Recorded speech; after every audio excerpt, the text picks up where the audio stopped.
Alright, hello all you crazy people out there, my name is Dragonite and welcome back to Harvest December. So in the last part, we went from comically ridiculous to uncomically serious, I guess. I didn't think that through. Anyway, so we were on the way back to Akame Mountain. It was 10 at night and we were climbing the snowy mountain, because that's a good idea. For the past few days, we had terrible weather. The wind was so strong I was afraid it would whisk me and Madoe away.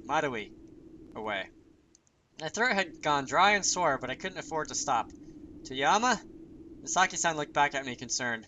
I just nodded at him to keep on going, so he moved forward again, stamping down the snow, making us a path. Thank you, I murmured, grateful, although he couldn't hear me through the wind. We reached a forked path. Turn left. The shrine's to the right. Misaki-san looked confused. Of course he remembered the shrine was to the right. It was where we held the New Year party. That's the wrong way. I was familiar with the mountains, having grown up here all my life. I knew going to the Tagami shrine would lead us further away from the border of Sakashima. I had to bring Madoe closer to his land. I thought you wanted to find Shiro-sama. I do, but not that way. I'd like an explanation. There's no time for that, I almost shouted. Misaki-san didn't question me further, but turned left up the mountain path. That's a cool video thumbnail. Anyway, I had walked for so long my legs were beginning to shake. I was battling fatigue. If I felt down, I didn't think I would have the energy to get back up. Thankfully, Madoe was so light, he was hardly a burden. I could feel his warm breath brush against my ear. Madoe, Nene-sama, I'm here, stay with me. I wanted to say so much more, but I wanted to keep talking, but I didn't think it would be wise to use energy moving my mouth when I scarcely had enough to move my legs. He was so close, yet I wasn't reaching him. Maybe if I made more effort. Maybe... I felt so useless, but at the same time, his presence gave me strength. Madoe's words were broken, but his whispers were gradually getting clearer. I realized we were nearing the border, so he was gaining his strength back. For the first time, I felt hope in the situation we were in. I could hear the ringing again. Bells. We're getting near the boundary, Misaki-san said. I could tell he was beat too. He had been pushing away through the snow, making us a path since we entered the mountains. The bells. With each step, the bells grew louder and more numerous. They weren't pleasant to my ears. They sounded hostile, like a warning to ward me off. Sama, I'm here. Madoe has failed you. I realized he wasn't talking to me, but he was talking to himself, delirious. Todo-sama, I'm not alone anymore, so I thought I would succeed, but our promise. I could hear the regret in his voice. He was talking to his father long gone. Todo-sama, forgive me. Madoe won't. The bells rang louder than ever. I trudged on. My throat was constricting and I gasped for air. But I didn't care about that anymore. Think! Think like a human. The French Revolution. Things that don't change. I have to hurry. Hurry! Another step and then another and another. And then... Here we are, Misaki-san stopped. I walked up to stand beside him. I felt the pebbles beneath my feet. There was no snow where I stood. I'm glad you made it, Adventure Squad. I knew you'd be here. We were standing on a squarish platform made of stone. As if someone had cut a hole in the sky, no snow fell to the stones, only around them. The bells rang continuously. They were holy, purifying, intimidating. They were not pleasant to the ears of men, for men were filled with sin. Don't, Madoe protested. What's the matter? It's not like you've never been here before. You knew from the start. Of course, the god of Tagami laughed. The boundary. Alright, that was another short one. I'm reading this too. So, I thought like a human just the way you told me. And I figured you knew Madoe's father. Why? Because he probably tried to kill you. I felt Madoe react, clutching on me tighter. And why do you think so? Shiro asked amusedly. Because of the way history repeats itself. What history is that? A history of conflict, war, invasion. It wasn't peace that had brought progress to mankind. If people wanted something, they always fought for it. They may have fought for food, or human rights, or it could be anything. The god of Sakashima dreamt of being the Almighty. If he knew he couldn't achieve that alone, the next step was to find a way to change that, to find a method to bring him closer to his ideal. He needed to expand his power as much as possible. That's why he decided to invade Tagami and to take your power. And you figured that out yourself, Mizuho? She wasn't calling me girl now. Madoe said he would regain his power. That meant he was taken away. So you pretty much got the answer from him. So I'm right? Indeed. Marui's father tried to kill me. What happened? Shiro ate him, of course. The wolf by her side flashed his golden eyes at us. Simply by being here, a Tochigami from another land would be poisoned. So I played tag with him, ran around, and had him chasing me till he was tired. I knew he would weaken to the point where he had to cross the boundary back to Sakashima, so I waited for my chance to kill him then. That means he died here, right at this spot. Todo-sama. I suppose it was unbearable to watch the loved one being eaten alive. His wife crossed the boundary in an attempt to save him. It was easy to imagine what happened after that. Why? Why should I forgive them? Shiro tossed. He was the one who broke the rules, and he was an idiot, greedy of powers beyond his capabilities. Who knows what he would have done if nobody had stopped him here? Todo-sama, Kaka-sama, Maruei mouthed dazedly. He didn't cry, but he was too confused at the turn of events to understand, but I could sense his hurt. I could feel the rage bubbling up inside me. It would have been easy for me to simply yell and vent my anger at Shiro-sama, but I restrained myself. I looked around. What would Masaki-san do now if he were here in my shoes? Alright, enough of history, I said. Although I have many questions to ask, my priority is Marui's life now. Where is his power? I've got it here. I don't see anything. Power is authority. That's not something visible like a solid, is it? However, I suppose I can make it visible to you if you wish. She opened her palm upwards and formed a ball of light above it.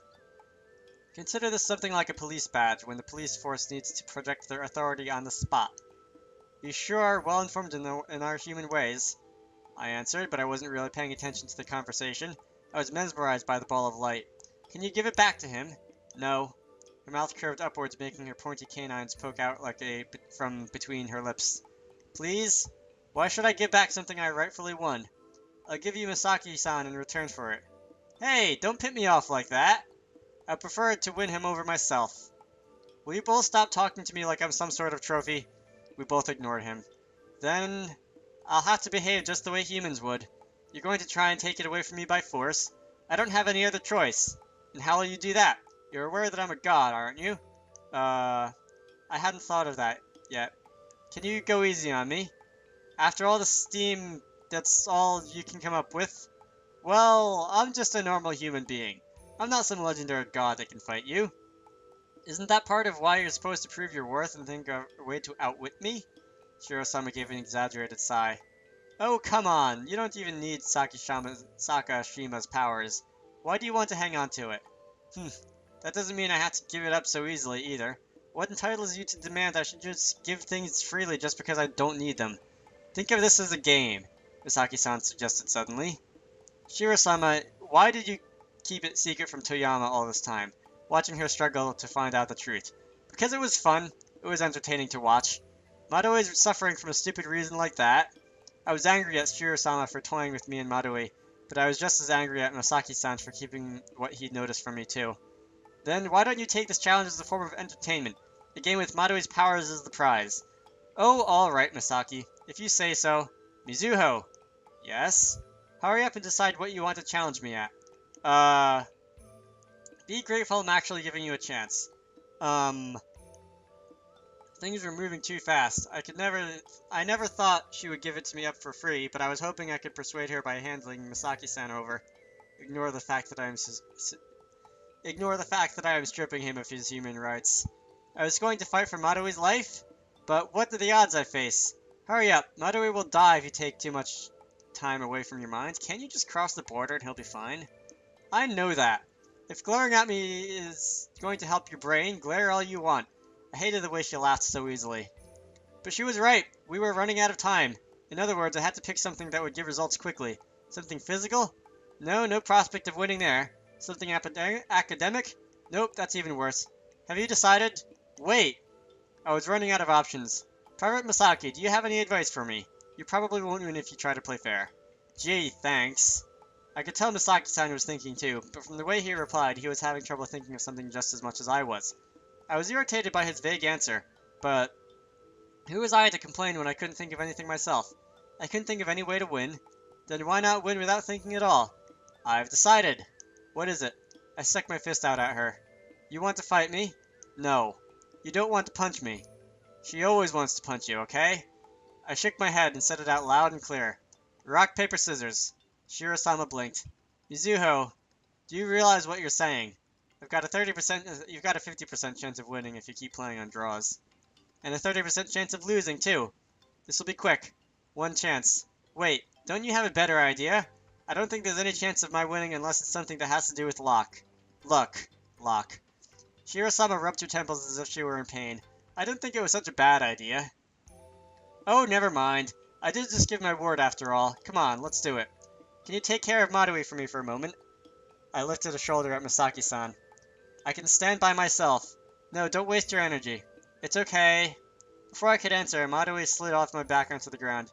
He was a bit shaky on his feet, but he managed to stand on his own. I'm okay. We're close to the border. So I just have to win now. Yeah. And I want to watch you when you do it. I nodded. I'm going to win, I psyched myself. Let's begin. Alright. Shiro-sama stuck her small fist out. Wait! What's the matter? Don't look! I clasped my hands and twisted my arms above my head and peeked through the opening between my palms. Masaki, I see small kids that do that ritual all the time when they play rock, paper, scissors, but what does that mean? I haven't a clue. Should I go for rock? They say when people use rock often when they're nervous, and the god should know, so I use scissors instead. But you would probably guess my strategy that I would go with paper and trick her when I did that, but... complicated. You know, Maruhi? What? I wasn't speaking to you, Mizuho. Oh, don't look. I peeked through my palms again. Should I go with paper? Yeah, definitely paper, yeah. Wait. Humans are great fun, aren't they? And Mizuho's even more fun than most. I like being with Nene-sama. Do you enjoy your time here? Yes. You're witnessing the freedom of men here. Alright. I turned back to face Shiro-sama. Shiro-sama turned to face me too. What are you two talking about? I just asked whether he enjoyed his stay here. Oh. He's talking about Maruhi, not Mizuho. Don't use past tense. He's going to enjoy a whole lot more. It's good you're confident the way all people should be right before a fight. I stuck out my fist before me. Shiro-sama did the same. This was it. Rock. Paper. And suddenly a rush of anxiety hit me. Maybe paper is better. Nah, stick to the original plan. Do it simple. Rock is good. It's the fist of victory. No, I've got to rethink. I don't want to lose. I don't want to lose. Panic. Scissors. Rock. Paper. Oh, Shiro was the first one to relax. I still had my hand outstretched before me. She looked at my hand and laughed. I chose paper. So I've lost. I should be shouting with joy. But instead, all my muscles relaxed in relief, and I dropped to my knees. I won! Yep. Nene-sama. I could hear Maruhi right beside me. Toyama, hurry! That's right. There were still things to do. I took a deep breath to gather myself. You've got to keep your promise. Are you sure that's what you want? Hurry! If you say so. The white ball of light floated above and beyond my head. I dropped down. It drops down and hovered before Maruhi's chest before it was absorbed into his body. That's it. I'd imagine something fancier. It's not supposed to be some kind of show. Shiro-sama looked a bit hurt at my obvious disappointment. I booed her a bit for being uncreative and she looked unhappy. I felt a lot better after having been toyed with for the past week. Oh, Maruhi placed his hands on his chest. Maruhi? So this is what the power of Sakashima feels like. He murmured to himself, his eyes downcast. He was standing with his feet planted firmly on the ground now. How are you feeling? Maruhi's body is completely fine now. Oh, good.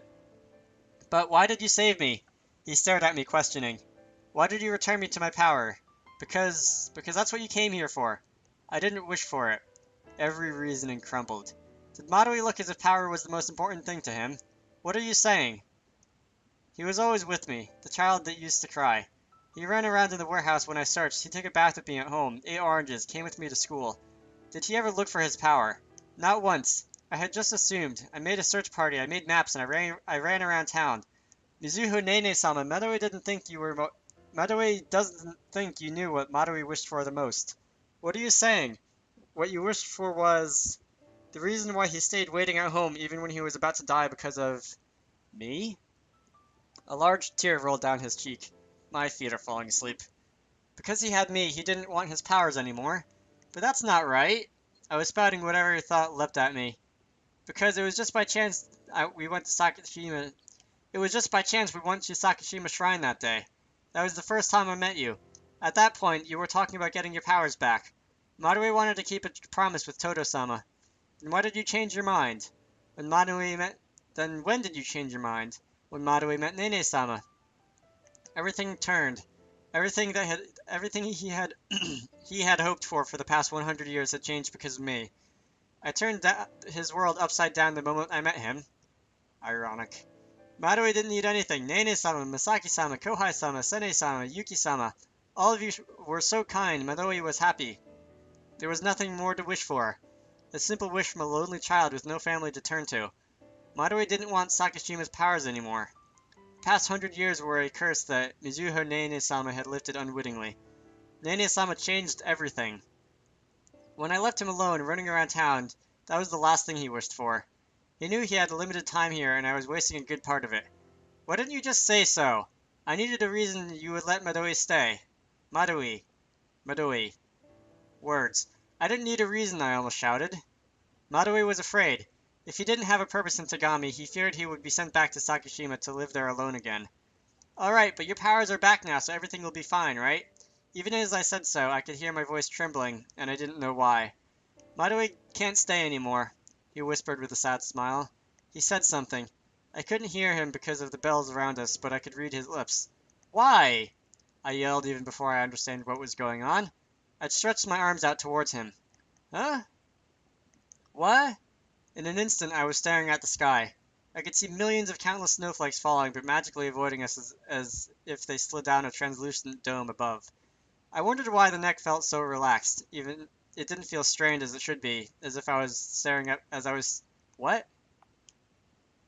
If I was staring up to the heavens. Oh. Y is the button to close the log. Then I finally registered. My body was stretched out horizontally because I had been tossed in the air. That's funny. Just a moment ago, I was facing forward.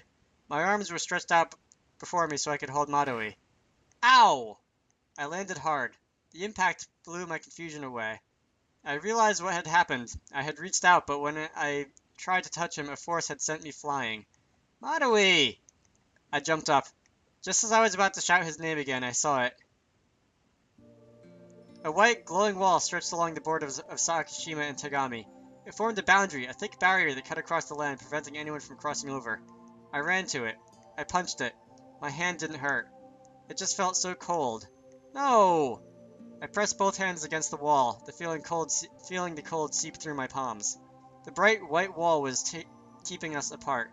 Maruo! His silhouette wobbled and faded as the barrier grew wider and stronger. The bells had stopped.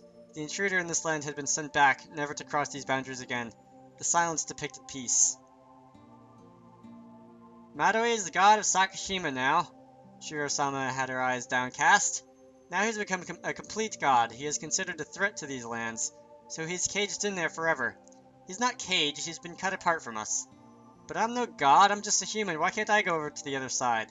Because you belong to Tagami, Masaki-san replied. The boundary detects whether you're part of Tagami or Sakashima, and it prevents crossing you to the other side. Then get rid of it! This wall takes its power from the land around it. I don't command it, it works on its own. I may be able to dissolve it for a while, but it won't last long. And that was that. Just because I belonged to Tagami, and Maruo was Sakashima's god, we were separated by a boundary with its own set of rules. This isn't Romeo and Juliet, I thought angrily. No! I recalled what Maruo said when I reached out to him. Goodbye. Epilogue. I'm going to end this off here because I've been going for a little while now. I hope you all enjoyed that. My name is Dragonite, and I will see you all later.